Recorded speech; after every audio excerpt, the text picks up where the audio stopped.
Hi, I'm Mark Priestley. After a life spent in the elite environment of the Formula One pit lane learning how to win, this podcast aims to bring that elusive, high-performance culture into your daily lives.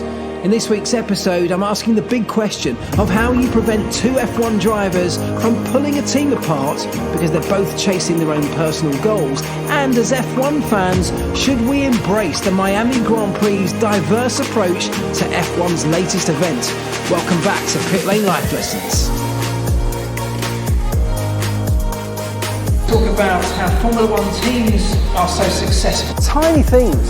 But you only find those tiny things when you look for them. Of course, there's only one winner in every Grand Prix, so for everybody else, you haven't won. So it could be deemed that that's a failure.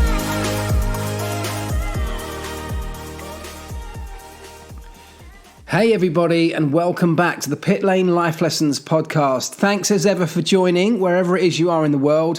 I appreciate every single one of you. And thank you for all the love that I've received over the past week. Anyone who sent me a message, know that I have read it and I appreciate it. And I would love that to continue. So if there's something that you find you resonate with in this podcast, or that you just simply enjoy, or that just triggers something in you that makes you think a little bit differently about the challenges you might be facing, about getting you a tiny little bit closer towards those goals that you might have set yourself. If any of that stuff happens, then please do let me know, either through any of the social media platforms. You can get me at F1 Elvis, or, and I'd love this, if you could leave the podcast itself a little bit of love, wherever it is you're listening to it, by following or subscribing, or if you're in the Apple Podcast Store, leave me a 5-star rating if that's what you think it's worth, and especially take a moment out of your day, just a moment, to leave me a glowing review in the Apple Podcast Store. It really does make a difference, both to me, but also to the podcast. So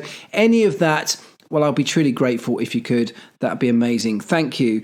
So this week, a few topics to cover. I'm not quite sure how far we're going to get through them because it's been a busy week for me. It's been quite a busy week in the world of Formula One off the back of the Miami Grand Prix.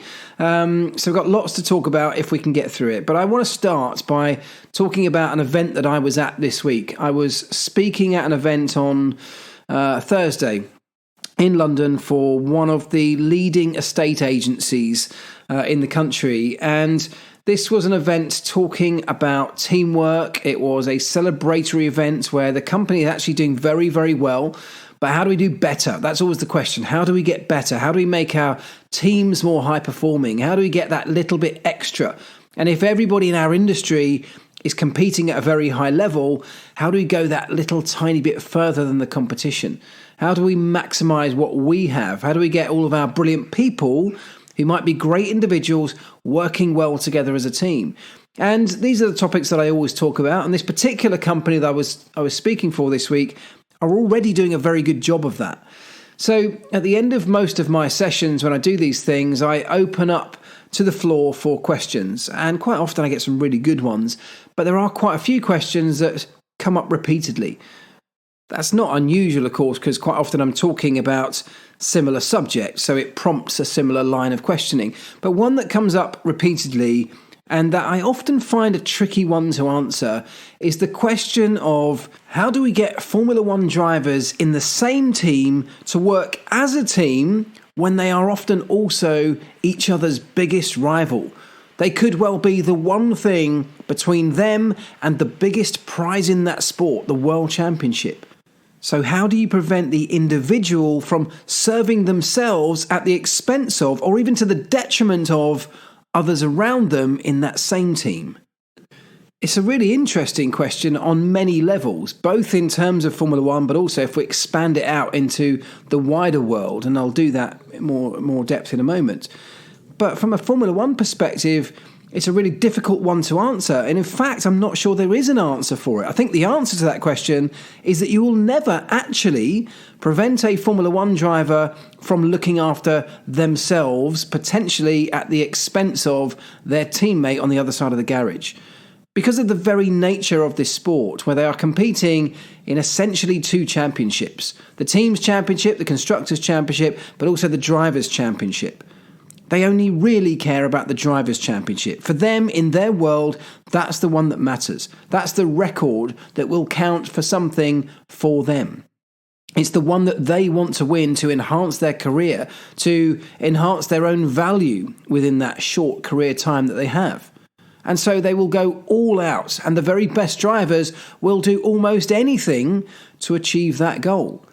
That's a very difficult scenario when you're part of the wider team and you don't have necessarily the same desire to have one of your drivers win a world championship over the other, when actually the team dynamic can be more important.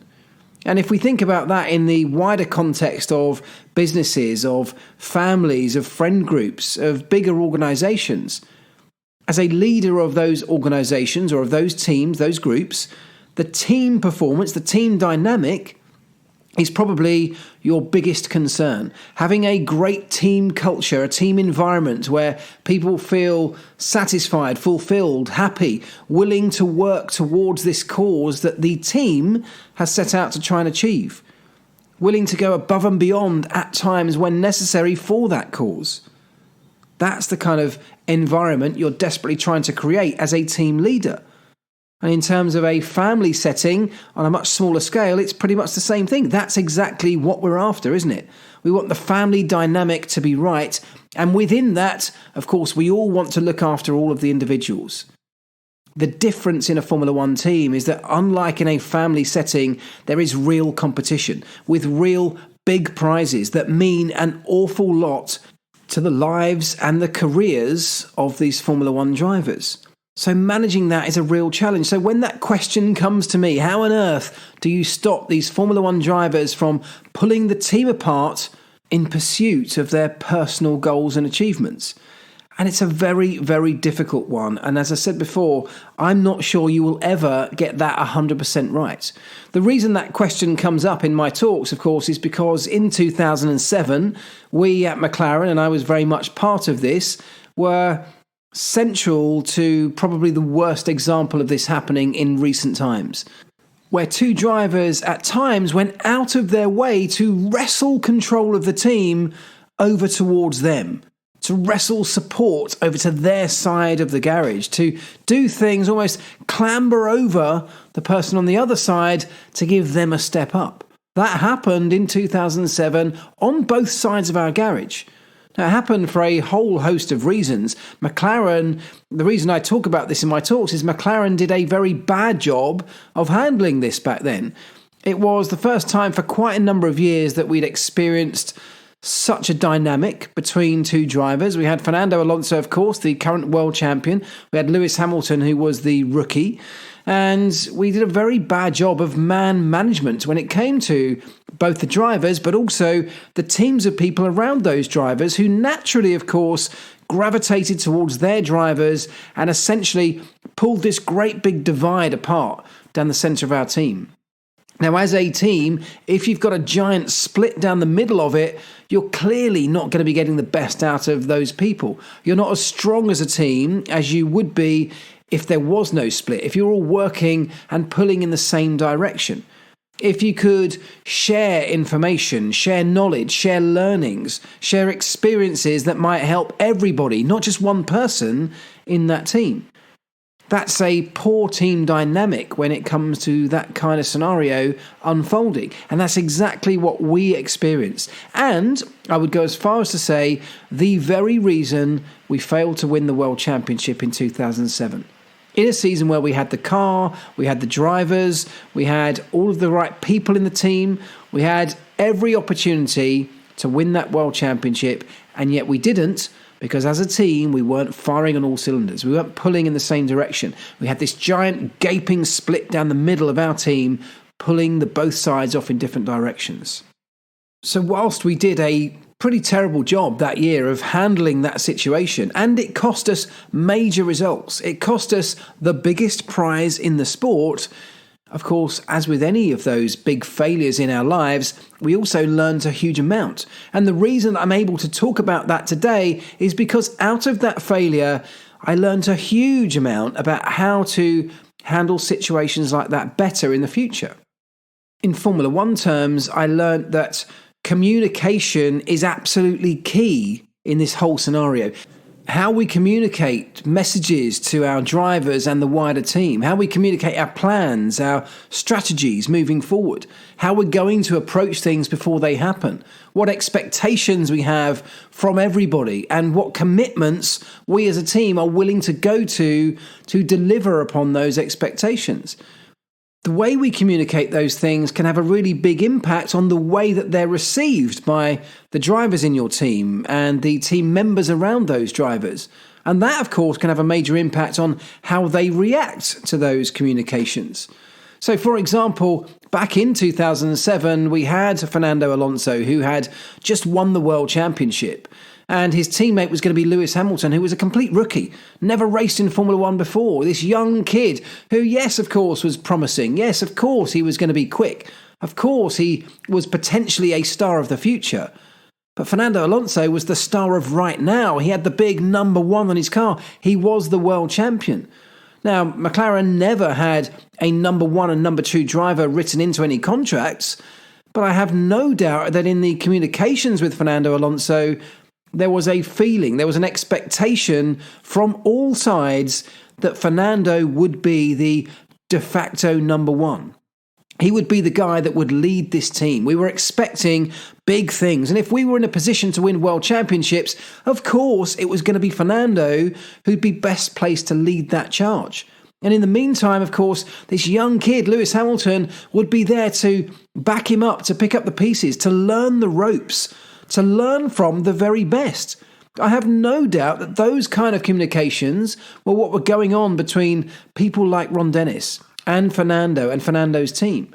So whilst it was never said, I'm sure, that Fernando, you will get preferential treatment. Fernando, you're our number one driver.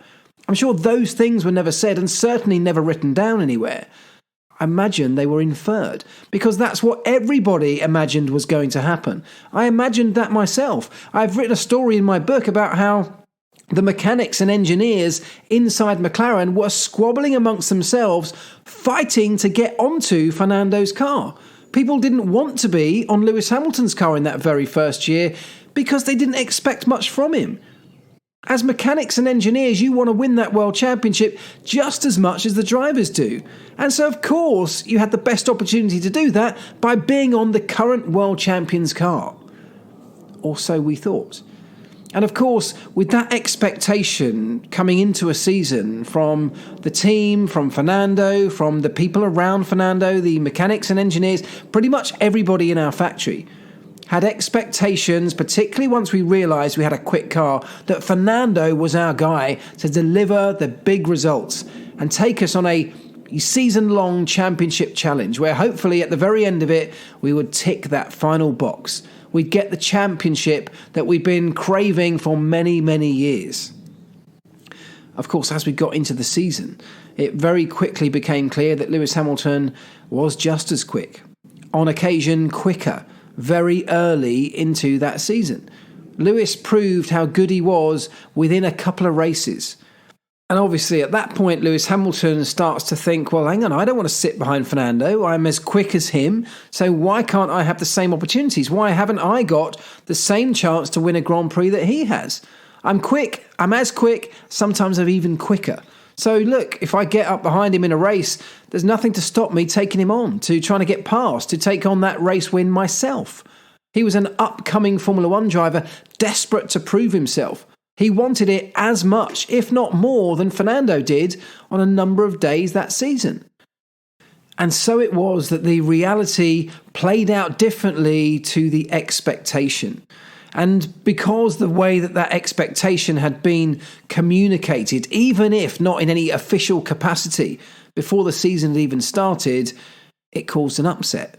Very quickly, Fernando starts to realise that actually he has some major competition from within his own team, which he wasn't expecting, which he hadn't had before in his career in Formula One.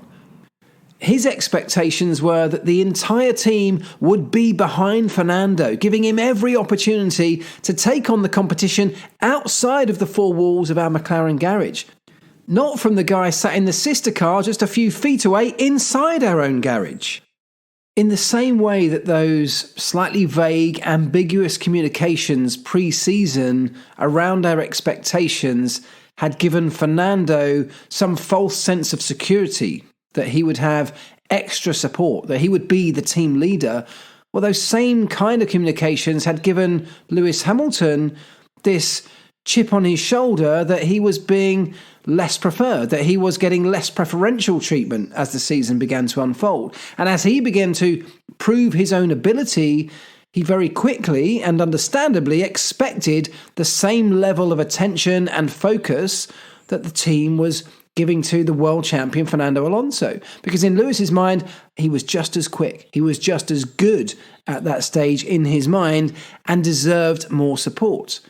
The problem with all of that is that you have two factions within your organization, within your team, fighting against each other, trying to wrestle control over to their side of the garage, trying to wrestle a little bit extra support, a little bit of preferential treatment.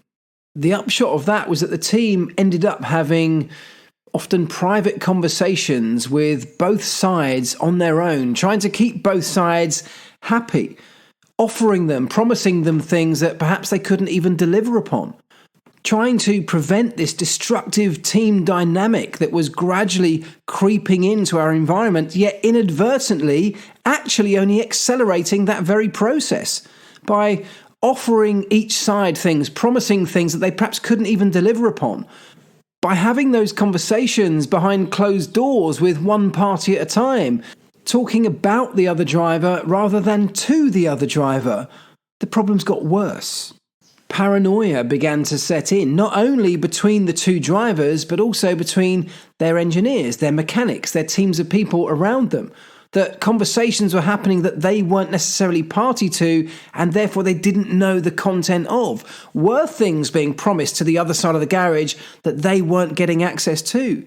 And if that was happening, well, listen, I'm going to hold on to a bit of information that I've got. I'm not going to share the same level of detailed feedback, the same level of knowledge that I have. There's no way I'm going to offer anything to those guys on the other side that could possibly help them. If I find something on my car that might give us a small advantage, I want to start keeping that absolutely to myself. And you can imagine how when that escalates, it becomes a bigger and bigger nightmare for a team, particularly a Formula One team, to keep hold of. And that was where my biggest learnings through all of this came from. Communication, as I said, was crucial in all of this. Communication was at the very heart of it. Communication was probably what started the problems in the very beginning because we weren't clear enough about it. And communications were what escalated it as the season went on. Bad, poor communications can be so destructive in any team environment. So what we should have done, and this is the advice that I often give to many companies in similar style situations, is that communication has to be open. It has to be done on an open basis. It has to be clear. It has to be concise. It has to make sure that the upshot of that communication is that all parties involved, whether it's two halves of your own team, whether it's two teams in the same company, whether it's a brother and sister in a family environment at home, all parties involved need to know that there is no preferential treatment, that all parties have the same opportunities available to them. In Formula One terms, we had to make sure absolutely clearly that no driver could expect to get a new front wing ahead of another one, that they would not expect to get preferential treatment when it came to race strategy. We formulated solutions that left no room to be misinterpreted. So race strategy, for example, the guy who was leading had first call on when to make the first pit stop. It was unambiguous. There was no decision to be made each week. There was no preference to be given to one side or the other. It was just a fact. If you were leading, you had the first call. And it works. And teams now use this up and down the pit lane as a standard way of doing things. But it all came down to communication. We wouldn't introduce upgrades to the car until there was a point where there were two of them, where both drivers could have them at the same event. Quite often, you get one come through before the other, and therefore you have to choose which driver gets to test out your new component. That can offer the team an advantage because you get feedback and data and information on that component earlier, even if you've only got one ready, because the other one has a long lead time, by getting it out there onto the racetrack and using it. But on those very rare occasions when that happened, we found we had more value in creating a team environment where the team trusted each other, the drivers trusted the team, and everybody knew that there was equal opportunity on both sides of our own garage. When engineering problems came up, we encouraged those problems to be discussed in an open environment amongst both sides of the team, because of course, more minds on that problem have a better chance of solving that and coming up with a solution. Naturally, it took time for these things to really start working, for the drivers to really start trusting these new processes and sharing information in the same way. But that's really the biggest lesson that comes out of all of this, because all of those problems really stemmed from some poor communication. And the lesson that I often try and impart from this, and I hope the lesson that you can take away from these stories, is that it's not just what we say and how we say it in terms of our communication, but often what we don't say. In McLaren's scenario, it was what we didn't say to Fernando and to Lewis right back in the beginning, and to the people around those drivers. It's what we didn't say about our expectations of them and how we were going to approach the season that led on to the problems. And then, of course, when we had the problems, not being open, not being transparent about how we were going to deal with it, created problems even further. And so communication has to be clear, it has to be open, it has to be concise. You've got to get across the message you want to get across. Sometimes that might be difficult. Yes, you risk sometimes upsetting people. You risk telling people something that they may not necessarily want to hear. But if it's the right thing, you have to say it. Because if you don't, it will lead to problems further down the line. In Formula One driver terms, they need to feel like they can trust the team. They need to know that the team trusts them, and they need to know that they have the same opportunities as the guy on the other side of the garage. In any team environment, we want to feel trusted. We want to feel valued. We want to feel like we're not being in any way disadvantaged compared to those people around us. And the opportunities that we have are the same as those around us. Then it might be up to us to take advantage of those opportunities. But from a leadership team, you want to know that once they have established their procedures and their protocols, they can then communicate those clearly so that everybody knows where they stand and they know where everyone else stands around them too. If you're in a competitive environment, naturally you will get people trying to clamber their way to the top.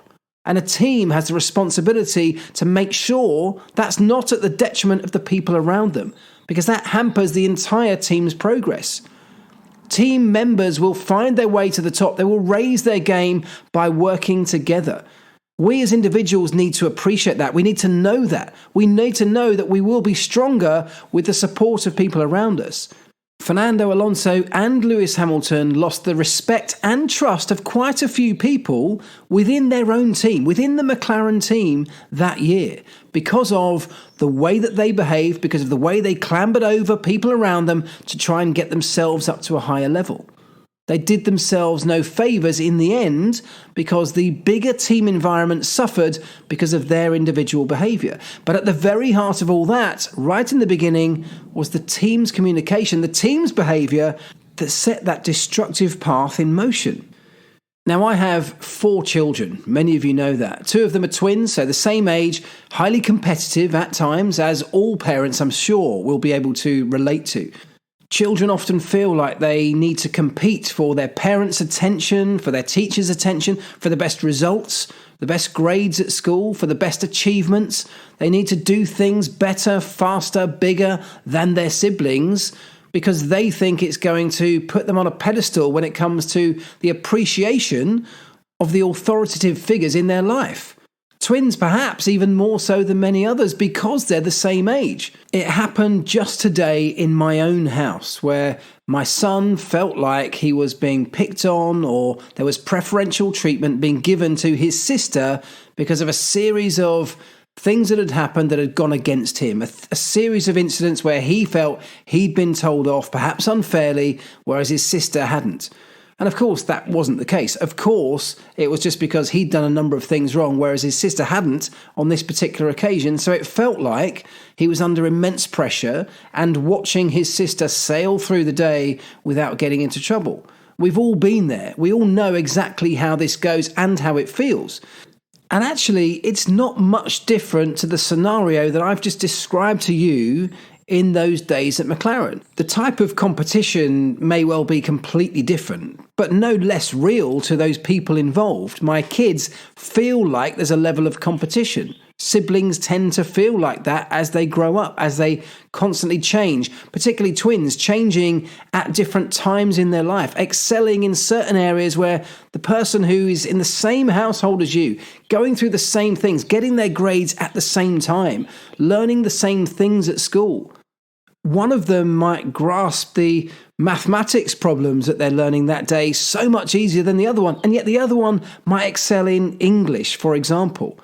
Two completely different people, yet often compared to each other because they're going through many of the same things at the same times. But like two completely random people from different households, they are simply different, and they have different strengths and different weaknesses, but because they're living in the same space, because they're seeing those results that the other one's getting right before their eyes every single day, and of course they're comparing themselves to them internally, as well as expecting that others will be comparing them from the outside at the same time, they start to take notice.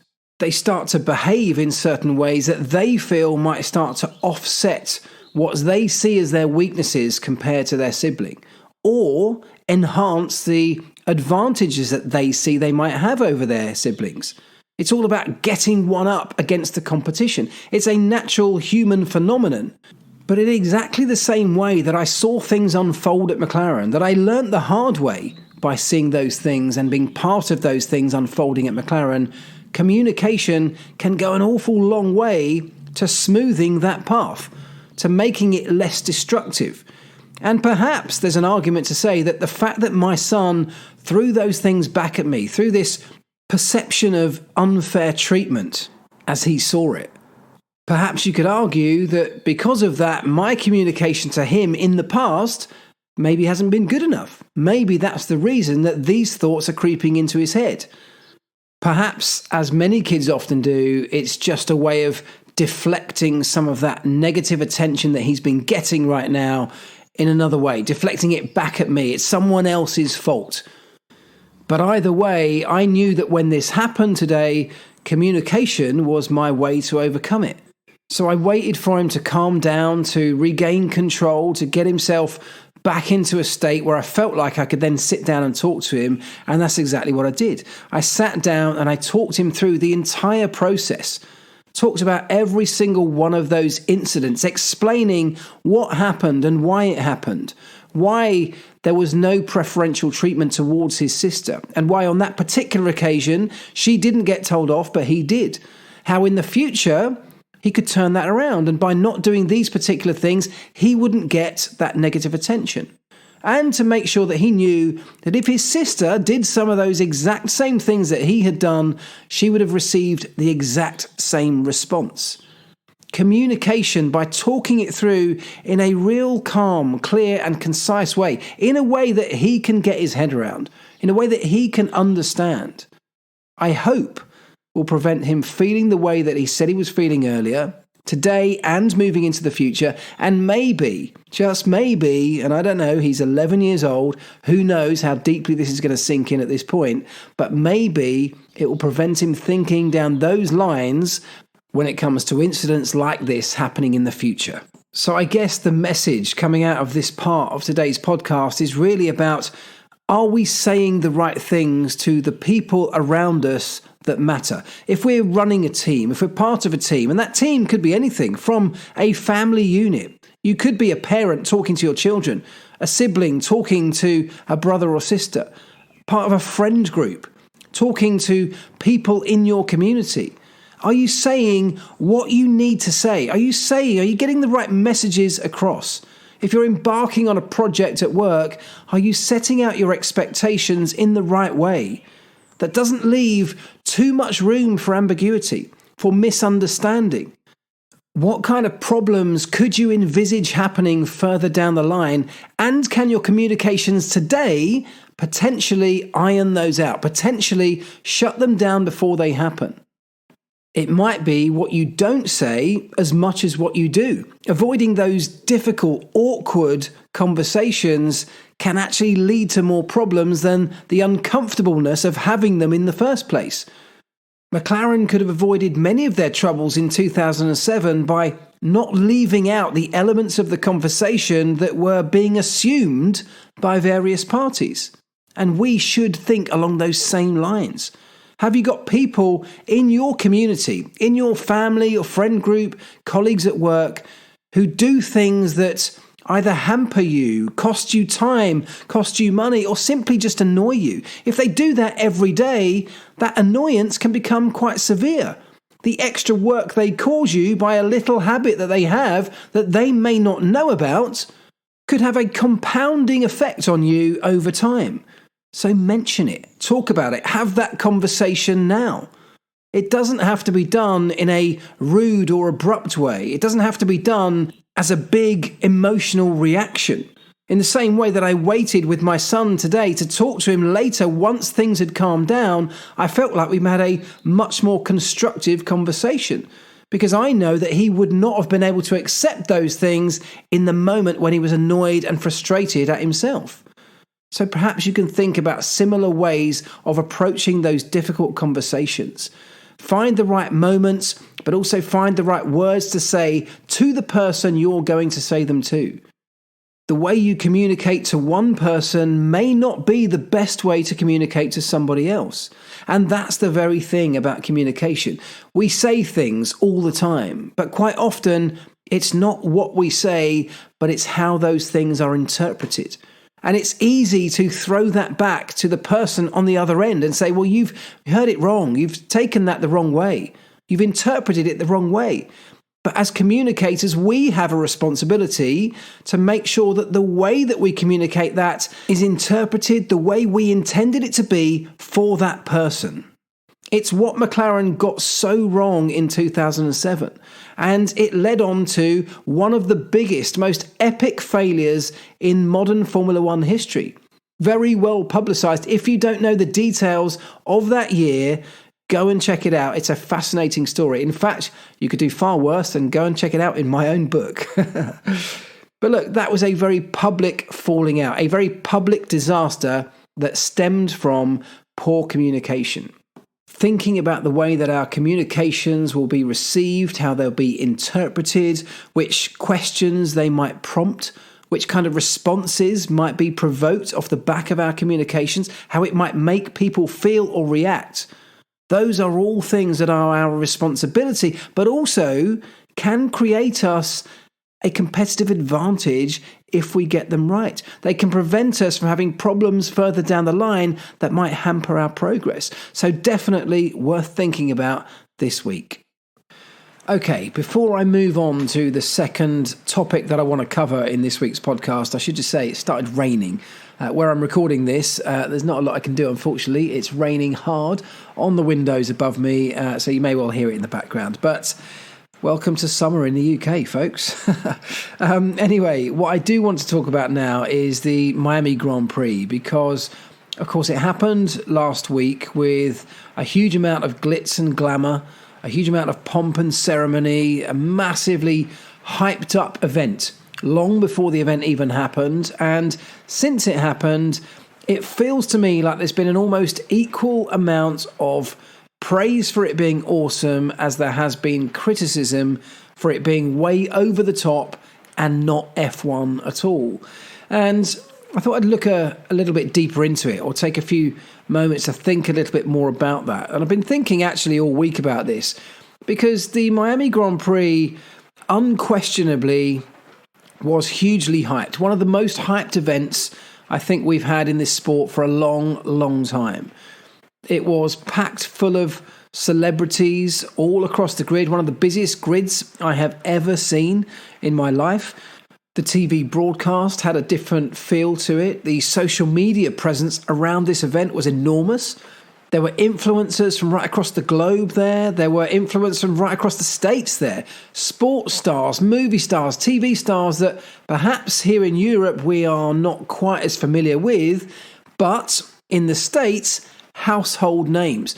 Names that have millions and millions of social media followers tagging along with them. And of course, word spread. That got the word out about this event. It hyped it up, it bigged it up, it got it to an enormous number of people that perhaps most Formula One events just simply don't get into the hearts and minds of. And that was, of course, the purpose of this. That was exactly why the event was hyped up. It was why these people were brought into Miami for that weekend.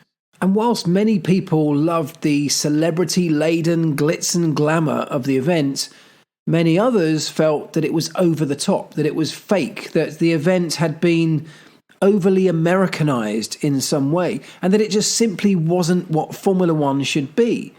And my question around that is, was all this hype around this Grand Prix justified? Was it real? Was it backed up with some substance? Was the way that this Grand Prix was portrayed to the world exactly how F1 wanted to portray this Grand Prix? What I mean by that is, was it over the top? Was it all show and no go? Or is this the face of what Miami wanted their Grand Prix to look like? Is this exactly what a Miami Grand Prix should look like? Now, if we take the racing to one side just for a moment, because personally I thought the track was okay, I thought the race was okay. I mean, we've all seen worse. Yeah, of course, we've all seen better, but we've definitely all seen worse. And the way that we remember the racing is so often determined by a multitude of factors.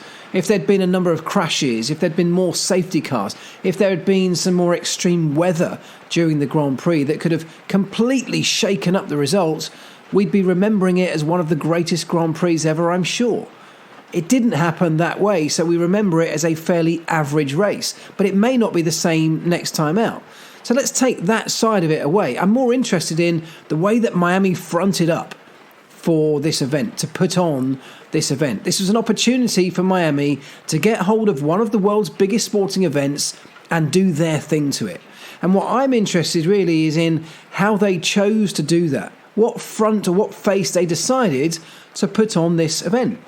Formula One is a historical sport, great history in the sport, going back a long time, a lot of tradition.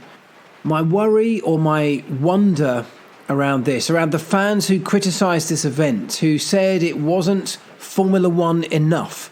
And believe me, my timelines, my inboxes, my DMs are full of people shouting and screaming that this should just never have happened. This was not a Formula One event. It's not what Formula One should look like. I raise an eyebrow around that and I ask myself, well, is that really the case? Or is that the case of people looking at a new event without the vision of what that new event could look like or bring to the sport, and only looking at it through the blinkered eyes of what's gone before, the way they see a Formula One event happening, their perception of what Formula One should look like? They're trying to push that onto every future event that comes into this sport. My personal view is that if we're going to start expanding the calendar into new areas, new territories all around the world, different markets, of which the States clearly is a massively untapped one. And although we're going to eventually have 3 different races in the USA, they are going to be 3 very different races in very different parts of the States, geographically thousands of miles apart, different cultures in each of those. Should those events not be free to express those cultures? Should every event around the world not have its own unique character that is specific to that place, to the people in that place, to the culture of the city that it's in? Surely we don't want 23 or 24 races that are all the same.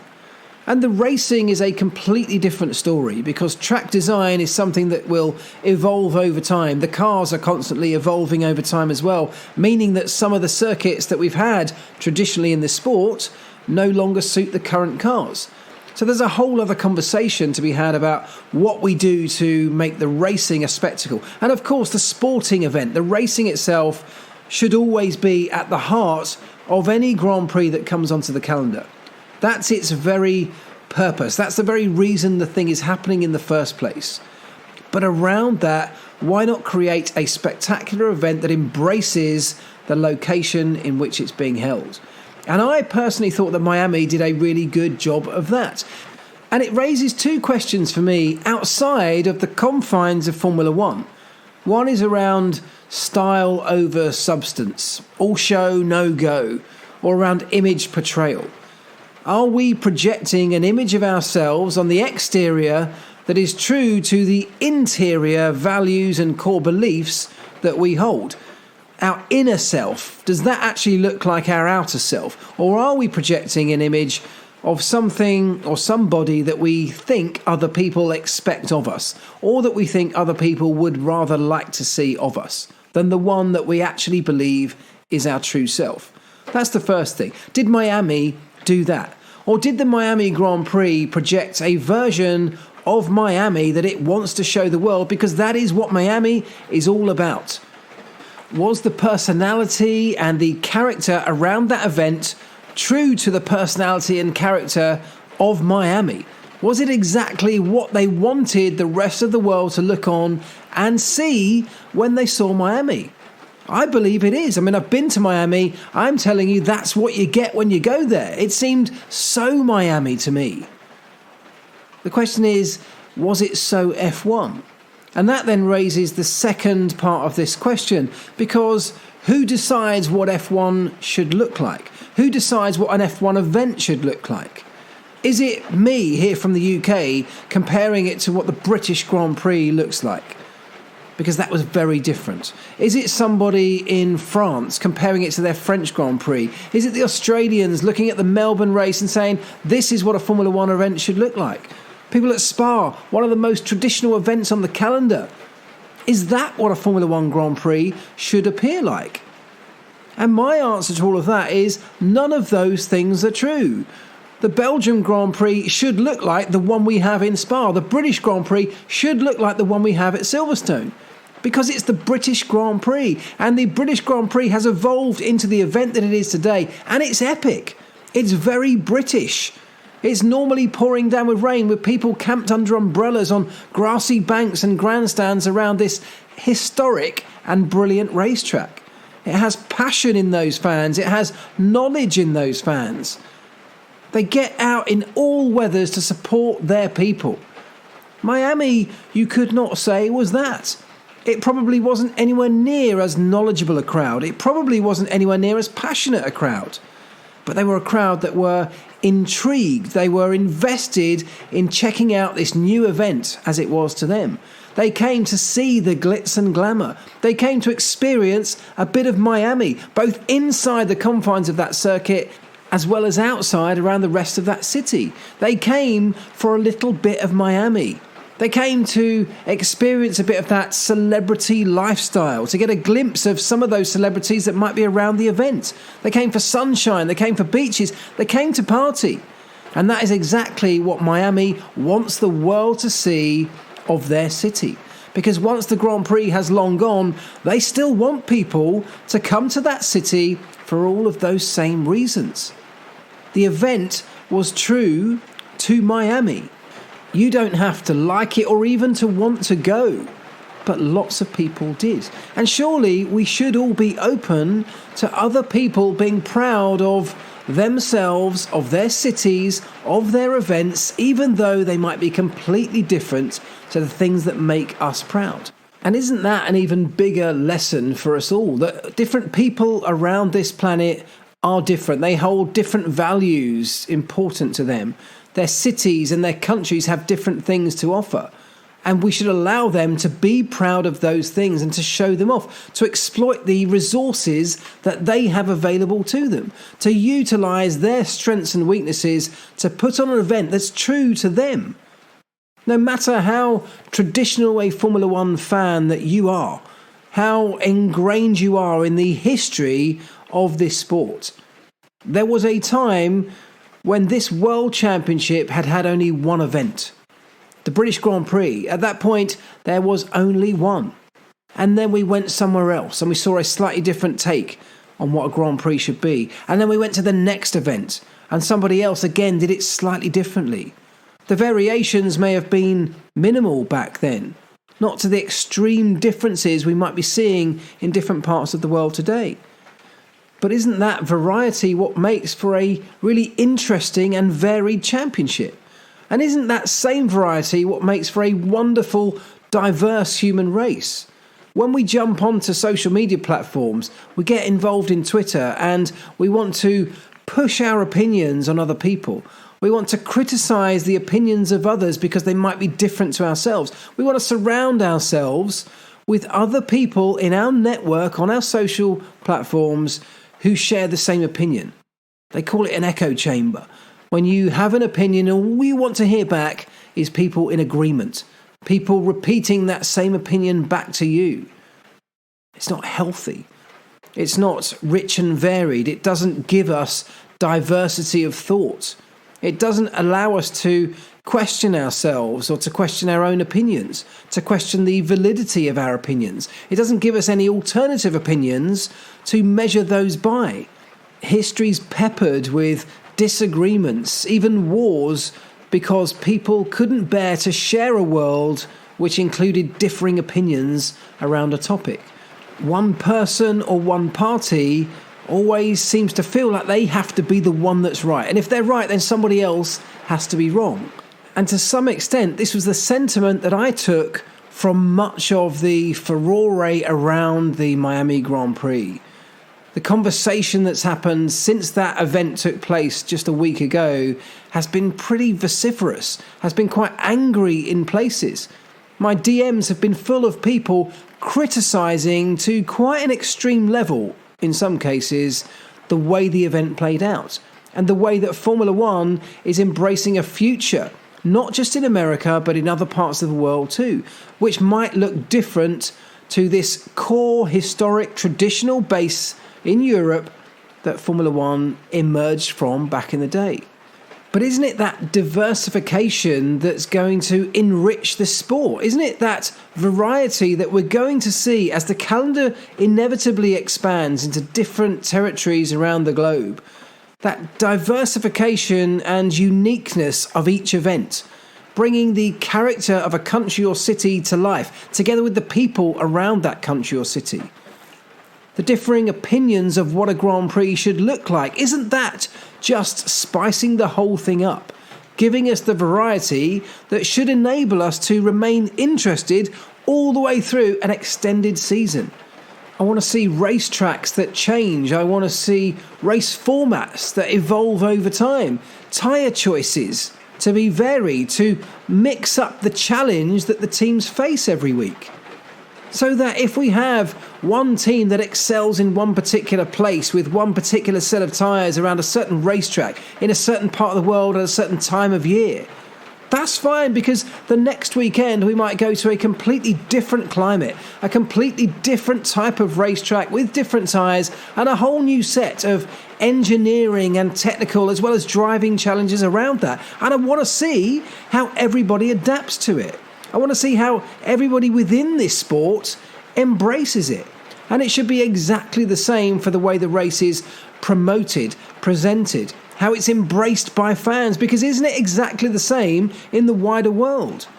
I want to see a variety of diverse people all around this world that I can bounce my opinions off, that I can try and understand those opinions of others. I love getting into debates with people who disagree with me. Not to get into a fight, not to get into an argument, but to put my opinions forward and try and communicate those in the clearest way possible. Try to help somebody else understand why I feel about something the way I do. But in just the same way, I want to try and understand how somebody else can have a completely different opinion. And if somebody who's a massive fan of the traditional circuits, the Spas, the Silverstones, the Suzukas of this world, classic tracks that have so much history, so much story attached to them, that we love as Formula One fans, if those people can't find a way to at least be open to the sport evolving to new parts of the world, to new types of racetrack in the future, if they can't find a way to try and understand what it is places like Miami are trying to portray with this event. What it is about Miami, they're trying to show off. You don't have to like it. You don't have to want to get on a plane and go on holiday there. But if you can try and understand it, it opens up your cultural variation just a little bit. But even if you never find a way to love what Miami brings to the pomp and the ceremony, the glitz and the glamour, the celebrity, the overhyped nature of an event like that, even if none of that floats your boat, strip it all away, and right at the heart is a Grand Prix race. The same cars that race on your circuit around Spa, the same drivers behind the wheel. It's a different type of racetrack, absolutely, but that brings with it a different type of challenge that these great teams and drivers have to try and overcome. And at the heart of all of that is a sporting contest that we all love. The people from Spa love it, the people from Silverstone love it, and I'm pretty sure that now the people from Miami love it too. Diversity of opinions and thought processes, of ways of life, religion, politics, whatever, dress sense, whatever it might be. They are the things that make the world more colourful. We will never all agree on some of these differences of opinion, and nor should we, in fact. In fact, many of the world's biggest disagreements in history have stemmed from a lack of understanding from people. People not appreciating how somebody else could think differently. And actually, even more than that, not just that they can't understand their difference of opinion, but they don't have any understanding of how they could possibly come to that conclusion, why they might think differently, what influences they have that might be different to ours, that may have helped form those opinions. Because if somebody from a different place or walk of life could be equally as passionate as you, but with an opposing view to yours, well, where did their passion come from? If you passionately believe that your opinion is the right one, and therefore everyone else's opinion must be wrong, where does their passion come from? What is it that's made them feel so passionate that their opinion might be the one that they believe in? They might well have just as much justification as you, even though you might not be able to see it from your perspective, because your influences, your experience, your background, the people and the places that you're surrounded with might have all led you down a completely different path. The culture you exist in, the environment you grew up in, the influential people that were around you at that time have all helped to form your opinions. And it's exactly the same for somebody on the other side of the planet, even though they may have a completely different set of influences in their background to the ones that you have. The world is constantly changing. It's always been changing right through its history, and it's going to continue to evolve all the way into its future. And the custodians of this world will, of course, evolve with it. They will have new ideas, they'll face new challenges, they'll think up new ways to entertain themselves that might be completely different to the ones that we are familiar with today.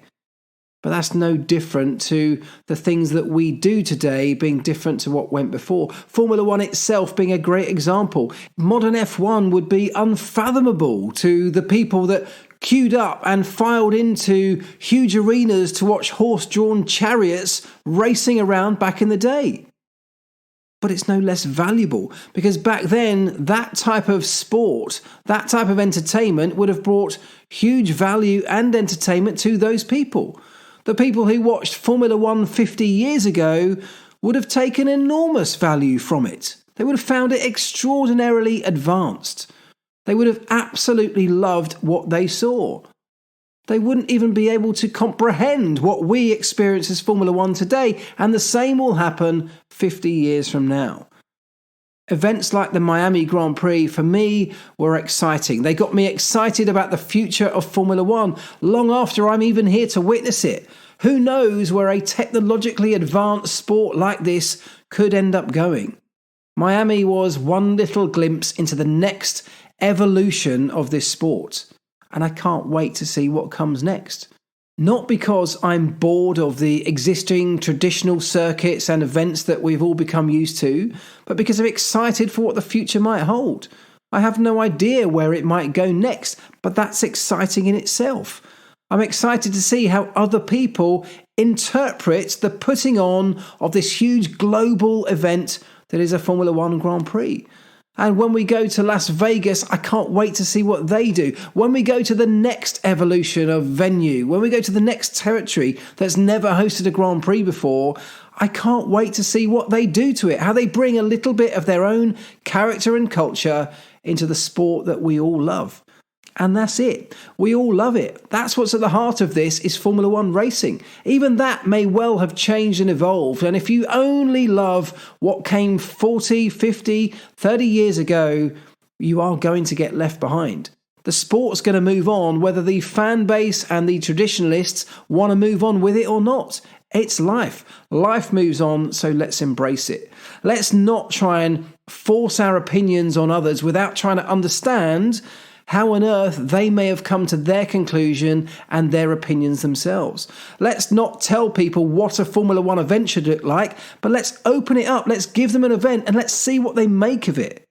A little bit more understanding, a little bit more appreciation, a little bit more diversity of thinking, I think would go a long way. Not just in the world of Formula One, but in the world in general.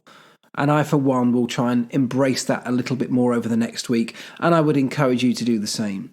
I'm going to wrap things up here. But just before I go, I just want to, as I did last week, read out a review that somebody has kindly left me in the Apple Podcast Store, because I think this is a really nice one and hopefully embraces why we all have engaged in this podcast. It comes from somebody called Matilda2005, and it says this: Mark is my go-to source for all things performance, self-improvement, team communications, etc. He's been a vital source of valuable and viable information that I use weekly when talking to my team.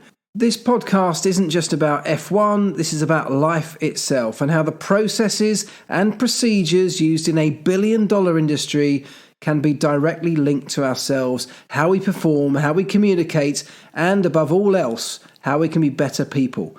Great content, brilliantly delivered.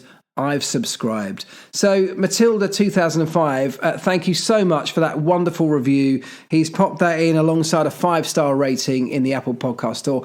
And I am so grateful to you. That's very, very kind.